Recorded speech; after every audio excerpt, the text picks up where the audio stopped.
S, ನಮ್ಮಲ್ಲೊಂದು ಮಾತಿದೆ, ಇಂದಿನ ಮಕ್ಕಳೇ ಮುಂದಿನ ಪ್ರಜೆಗಳು ಅಂತ. ವಿದ್ಯಾರ್ಥಿಗಳು ಭವಿಷ್ಯದ ನಾಯಕರು. ಅದಕ್ಕಾಗಿ ಅವರನ್ನ ಇಂದಿನಿಂದಲೇ ಹೊಣೆಗಾರರನ್ನಾಗಿ ಮಾಡಬೇಕು. ಈ ಉದ್ದೇಶಕ್ಕಾಗಿ ಶಾಲೆಯಲ್ಲಿ ಶಾಲಾ ಸಚಿವ ಸಂಪುಟದ ಹೊಸದಾಗಿ ಆಯ್ಕೆಯಾದ ಸದಸ್ಯರಿಗೆ ಪೂರ್ಣ ಭಕ್ತಿ, ಸಮರ್ಪಣೆ ಮತ್ತು ಜವಾಬ್ದಾರಿಯಿಂದ ತಮ್ಮ ಕರ್ತವ್ಯವನ್ನ ನಿರ್ವಹಿಸುವುದಾಗಿ ಪ್ರಮಾಣ ವಚನ ಬೋಧಿಸಿದ ವಿಶೇಷ ಕಾರ್ಯಕ್ರಮವನ್ನ ಮೈಸೂರು ಜಿಲ್ಲೆ ನಂಜನಗೂಡು ಪಟ್ಟಣದಲ್ಲಿ ಹಮ್ಮಿಕೊಳ್ಳಲಾಗಿತ್ತು. ಆರ್ಪಿ ರಸ್ತೆಯ ನೀಲಕಂಠೇಶ್ವರ ಆಂಗ್ಲ ಮಾಧ್ಯಮ ಶಾಲೆಯಲ್ಲಿ 2024-25ನೇ ಸಾಲಿನ ಶೈಕ್ಷಣಿಕ ವರ್ಷದ ಶಾಲಾ ಮಂತ್ರಿಮಂಡಲದ ಪ್ರಮಾಣ ವಚನ ಸ್ವೀಕಾರ ಮತ್ತು ಶಾಲಾ ಸಂಸ್ಥಾಪನಾ ದಿನಾಚರಣೆಯ ಉದ್ಘಾಟನಾ ಸಮಾರಂಭ ಶಾಲಾ ಸಭಾಂಗಣದಲ್ಲಿ ಸಂಭ್ರಮ ಸಡಗರದಿಂದ ನೆರವೇರಿತು. ಮುಖ್ಯ ಅತಿಥಿಗಳಾಗಿ ಆಗಮಿಸಿದ್ದ ನಗರಸಭೆ ಸದಸ್ಯೆ ಶ್ವೇತಾಲಕ್ಷ್ಮಿ, ಶಾಲೆಯ ಅಧ್ಯಕ್ಷ ಅರುಣೇಶ್, ಉಪಾಧ್ಯಕ್ಷೆ ಲತಾ, ಕಾರ್ಯದರ್ಶಿ ಕುಮಾರ್, ಮಂಜುಳಾ ಸೇರಿದಂತೆ ಇತರೆ ಗಣ್ಯರು ಶಾಲೆಯ ಮಕ್ಕಳೊಂದಿಗೆ ದೀಪ ಬೆಳಗಿಸಿ ಕಾರ್ಯಕ್ರಮವನ್ನು ಉದ್ಘಾಟಿಸಿದ್ರು. ನಂತರ ಮಕ್ಕಳಿಂದ ಮಕ್ಕಳಿಗಾಗಿ ಮಕ್ಕಳಿಗೋಸ್ಕರ ನಡೆದ ಚುನಾವಣೆಯಲ್ಲಿ ಗೆದ್ದು ಶಾಲಾ ಸಚಿವ ಸಂಪುಟಕ್ಕೆ ಆಯ್ಕೆಯಾದ ನೂತನ ಸಚಿವರುಗಳಿಗೆ ತಮ್ಮ ಕರ್ತವ್ಯವನ್ನ ಶ್ರದ್ಧೆ ಮತ್ತು ಪ್ರಾಮಾಣಿಕತೆಯಿಂದ ಮಾಡುತ್ತೇನೆಂದು ಗಣ್ಯರುಗಳು ಪ್ರಮಾಣ ವಚನ ಬೋಧಿಸಿದ್ರು. ಈ ವೇಳೆ ಮುಖ್ಯ ಅತಿಥಿಗಳಾಗಿ ಆಗಮಿಸಿದ ನಗರಸಭೆ ಸದಸ್ಯೆ ಶ್ವೇತಾಲಕ್ಷ್ಮಿ ಹಾಗೂ ಇನ್ನಿತರೆ ಗಣ್ಯರು ಮಾತನಾಡಿ, ಇಂದಿನ ಎಳೆಯರು ನಾಡಿನ ನಾಯಕರು. ಆ ನಿಟ್ಟಿನಲ್ಲಿ ಬಾಲ್ಯದಲ್ಲಿಯೇ ಅವರಿಗೆ ಪ್ರಜಾಪ್ರಭುತ್ವದ ನೈಜ ಅನುಭವ, ಮತದಾನದ ಅವಶ್ಯಕತೆ ಹಾಗೂ ಸಂವಿಧಾನ ಬಗೆಗಿನ ಗೌರವ ಶಾಲಾ ಸಂಸತ್ತಿನ ಚಟುವಟಿಕೆಗಳ ಮೂಲಕ ಮೂಡಿಸಬೇಕಾಗಿದೆ. ಪ್ರಜಾಪ್ರಭುತ್ವದ ಆತ್ಮವೇ ಮತದಾನ. ನಾಯಕತ್ವದ ಜವಾಬ್ದಾರಿ, ಕರ್ತವ್ಯದ ಕಾಳಜಿ ಮಕ್ಕಳಲ್ಲಿ ಜಾಗೃತಗೊಳ್ಳಲಿ ಅಂತ ಶುಭ ಹಾರೈಸಿದ್ರು.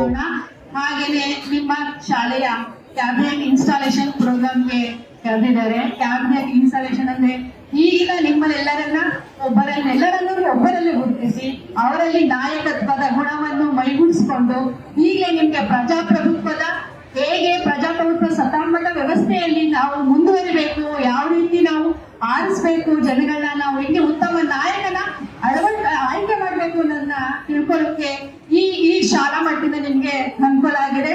ಅದೇ ರೀತಿ ಶಾಲಾ ಮಟ್ಟದಲ್ಲಿ ಎಲ್ಲ ಇರ್ಲಿಲ್ಲ. ಈಗ ನಮ್ಗೆ ನಾವು ಸ್ಕೂಲ್ ಓದ್ಬೇಕಾದ್ರೆ ಮಿನಿಸ್ಟರ್ ಯಾರು, ಪ್ರೈಮ್ ಮಿನಿಸ್ಟರ್ ಯಾರು, ರಾಜಕಾರಣ ಅಂತಂದ್ರೆ ಗೊತ್ತಿಲ್ಲ. ಆದ್ರೂ ಇವತ್ತು ರಾಜಕೀಯದಲ್ಲಿ ಇದೀವಿ. ಇದೆಲ್ಲ ನಾಲೆಜ್ ಇದು ಬಹಳ ಮುಖ್ಯವಾದದ್ದು. ಹಾಗೆ ಇವತ್ತು ಸಂಸ್ಥಾಪನಾ ದಿನಾಚರಣೆ ಅಂದಾಗ ನಿಜವೂ ಅಂತ ಗಣ್ಯರ ನೆನೆಸ್ಕೊಳ್ಬೇಕಾದ್ರೆ ಇವತ್ತು ಒಂದಿನ ನೆನೆಸ್ಕೊಳ್ಳೋದಲ್ಲ, ಪ್ರತಿದಿನ ನೆನೆಸ್ಕೊಳ್ಬೇಕು. ಇವತ್ತು ಅವರಿಂದಲೇ ನಾವು ಕೂಡ ಮಾಡ್ತಾ ಇದೀವಿ. ಎಷ್ಟೋ ಜನ ವಿದ್ಯಾರ್ಥಿಗಳಿಗೆ ಭವಿಷ್ಯ ರೂಪಿಸುವಂತ ಅವಕಾಶ ನಮ್ಗೆ ಎಲ್ಲರೂ ಸಿಕ್ಕಿದೆ ಅಂತಂದ್ರೆ ತಪ್ಪಾಗೋದಿಲ್ಲ. ಹಾಗೆ ಈ ಕಾರ್ಯಕ್ರಮ ನನ್ಗಂತೂ ಬಹಳ ಸಂತೋಷ ಪಟ್ಟಿದೆ. ಯಾಕೆಂದ್ರೆ ನಾವು ಓದ್ತು ಅಂದ್ರೆ ನಾವು ಹೇಳ್ಬೇಕು ಅಂದ್ರೆ ನಮ್ಗೆ ಯಾವ ಜನ ಪುಣ್ಯನೇ ಗೊತ್ತಿಲ್ಲ. ನಿಮ್ಮ ಮನೆ ಪಕ್ಕದಲ್ಲೇ ಸ್ಕೂಲ್ ಶಾಲೆ ಪಕ್ಕದಲ್ಲೇ ನಮ್ಮ ಮನೆ ಇರೋದು. ಶಾಲೆಯ ಕಾರ್ಯದರ್ಶಿ ಕುಮಾರ್ ಮಾತನಾಡಿ, ಇವತ್ತು ನಮಗೆ ಸಾಕಷ್ಟು ಖುಷಿ ತಂದಿದೆ. ಶಾಲೆಯ ಕ್ಯಾಬಿನೆಟ್ ಇನ್ಸ್ಟಾಲೇಷನ್ ಹಾಗೂ ಶಾಲೆಯ ಸಂಸ್ಥಾಪನಾ ದಿನ ಆಚರಿಸ್ತಾ ಇದ್ದೇವೆ. ಶಾಲೆ ಇವತ್ತು ಈ ಮಟ್ಟಕ್ಕೆ ಬೆಳೆದು ಬಂದಿರುವ ಹಿಂದೆ ಅನೇಕ ಪರಿಶ್ರಮವಿದೆ. ಅಂತಹವರನ್ನ ನಾವಿವತ್ತು ನೆನೆಯುತ್ತಿದ್ದೇವೆ. ಶಾಲೆಯನ್ನ ಇನ್ನಷ್ಟು ಅಭಿವೃದ್ಧಿಪಡಿಸುವ ಚಿಂತನೆಯಲ್ಲಿದ್ದು ಮುಂದಿನ ದಿನಗಳಲ್ಲಿ ಶಾಲೆಯ ಕೀರ್ತಿಯನ್ನ ಇನ್ನಷ್ಟು ಹೆಚ್ಚಿಸುವ ಸದುದ್ದೇಶ ಹೊಂದಿರುವುದಾಗಿ ತಿಳಿಸಿದ್ರು. ಮತ್ತೆ ಅಂಕಣ್ಣವರು ತುಂಬಾ ಕಷ್ಟಪಟ್ಟು ಈ ಸಂಸ್ಥೆಯನ್ನ ಕಟ್ಟಿರ್ತಕ್ಕಂಥವ್ರು. ಯಾಕೆಂತ ಹೇಳಿದ್ರೆ ನಾನು ಹಿಂದೆ ಒಂದ್ಸತಿ ಹೇಳಿದ್ದೆ ನಿಮ್ಗೆ, ಅವ್ರು ಹೇಗಿದ್ರು ಅಂತ ಹೇಳಿದ್ರೆ, ಒಂದ್ಸಾರಿ ನಾನು ಸ್ಕೂಲ್ ಡೇಗೆ ಬಹುಮಾನ ತಗೊಂಡ್ಬರಕ್ಕೆ ಹೋಗೋಣ ಬಾ ಇಬ್ರು ಬೇಕಂತ ಕರ್ಕೊಂಡು ಹೋದಾಗ ಆ ಬಹುಮಾನ ಎಲ್ಲ ತಗೊಂಡು ಆಚೆಗೆ ಬಂದ್ಮೇಲೆ ಒಂದು ಆಟೋದನ್ನು ಕೇಳುವಾಗ ಅವನು ಆಟೋದಲ್ಲಿ ಬಸ್ ಸ್ಟ್ಯಾಂಡ್ಗೆ ಆವಾಗಲೇ ಅವನು 25 ರೂಪಾಯಿ ಅಲ್ಲ 25 ರೂಪಾಯಿ ಕೊಡ್ಬೇಕಲ್ಲ ಆಟೋದವನಿಗೆ. ನೀನೊಂದು ನಾನೊಂದು ಕೊಡ್ತೀನಿ, ಇಬ್ರು ಹೊರಡೋಣ ಅಂತಂದ್ರು. ಅಂದ್ರೆ ಅವರು ಫೈನಾನ್ಸ್ ಅಲ್ಲಿ ಎಷ್ಟು ಬಿಗಿ ಇದ್ರು ಅನ್ನೋದಕ್ಕೆ ಇದು ಒಂದು ಉದಾಹರಣೆ.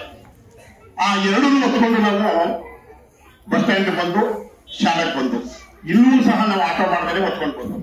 ಅಂದ್ರೆ ಅವತ್ತು 20 ರೂಪಾಯಿ ಸಹ ಅವರು ವ್ಯಾಲ್ಯೂನಲ್ಲಿ ಕಂಡು ಇಂಥ ಒಂದು ದೊಡ್ಡ ಸಂಸ್ಥೆನ ಕಟ್ಟಿದ್ದಾರೆ. ನಿಜವಾಗ್ಲೂ ಅದೇ ರೀತಿ ಅಂಕಣ್ಣವರು ಅದೇ ಅಷ್ಟೇನೆ. ಅವರು ಮಗ ಅಂತ ಅವರು ಫೇವರ್ ಮಾಡ್ತಿರ್ಲಿಲ್ಲ, ನೀ ಲೆಕ್ಕ ಕೊಟ್ಟು ಮುಂದಕ್ಕೆ ಹೋಗು ಅಂತ ಹೇಳ್ತೀವಿ. ಅಂತ ವ್ಯಕ್ತಿಗಳನ್ನ ಇವತ್ತು ನಾವು ನೆನೆಸ್ಕೊಳ್ಳೇಬೇಕು. ಯಾಕಂತ ಹೇಳಿದ್ರೆ ನಾವೆಲ್ಲರೂ ಈ ತರ ಕೂತಿದ್ದೀವಿ ಅಂತ ಹೇಳಿದ್ರೆ ಅವರಿಬ್ಬರೇ. ನಿಜವಾಗ್ಲೂ ಅವರಿಬ್ಬರಿಗೆ ನಾವು ಒಂದು ನಮನ ಸಲ್ಸನ ಇವತ್ತು. ಯಾಕಂತ ಹೇಳಿದ್ರೆ ಅವರು ಇವತ್ತು ಇಲ್ಲ ಅಂತ ಹೇಳಿದ್ರು ಅವ್ರ ಹೆಸರು ಖಂಡಿತವಾಗ್ಲೂ ಇವತ್ತು ನೆನೆಸ್ಕೊಳ್ಳುವಂತ ದಿನ ಅಂತ ನಾನು ಹೇಳ್ತಾ, ಕಳೆದ ಒಂದು ಈ ಸಂಸ್ಥೆನ 90ರಲ್ಲಿ ವಹಿಸಿಕೊಂಡಿರ್ತಕ್ಕಂಥವರು 35 ವರ್ಷಗಳ ಸತತವಾಗಿ ಈ ಸಂಸ್ಥೆ. ಕಾರ್ಯಕ್ರಮದಲ್ಲಿ ಶಾಲೆಯ ಮುಖ್ಯೋಪಾಧ್ಯಾಯಿನಿ ರಾಜೇಶ್ವರಿ, ಮಮತಾ ಸೇರಿದಂತೆ ಇತರೆ ಶಿಕ್ಷಕಿಯರು ಮತ್ತು ನೂರಾರು ವಿದ್ಯಾರ್ಥಿನಿಯರು ಉಪಸ್ಥಿತರಿದ್ದರು. ಶಾಲಾ ಮಂತ್ರಿಮಂಡಲದಲ್ಲಿ ಮಂತ್ರಿಗಳಾಗಿ ಆಯ್ಕೆಯಾಗಿದ್ದು ನಾವು ನಮ್ಮ ಕರ್ತವ್ಯಗಳನ್ನು ಕಾಯ ವಾಚ ಮನಸ ನಿಷ್ಠೆಯಿಂದ ಪಾಲಿಸುತ್ತೇವೆ ಎಂದು ಭಗವಂತನ ಹೆಸರಿನಲ್ಲಿ ಪ್ರಮಾಣ ಮಾಡುತ್ತಿದ್ದೇವೆ. God that we will uphold great tradition of our seniors and discharge our duties honestly, impartially, and sincerely to the all round development of our national science.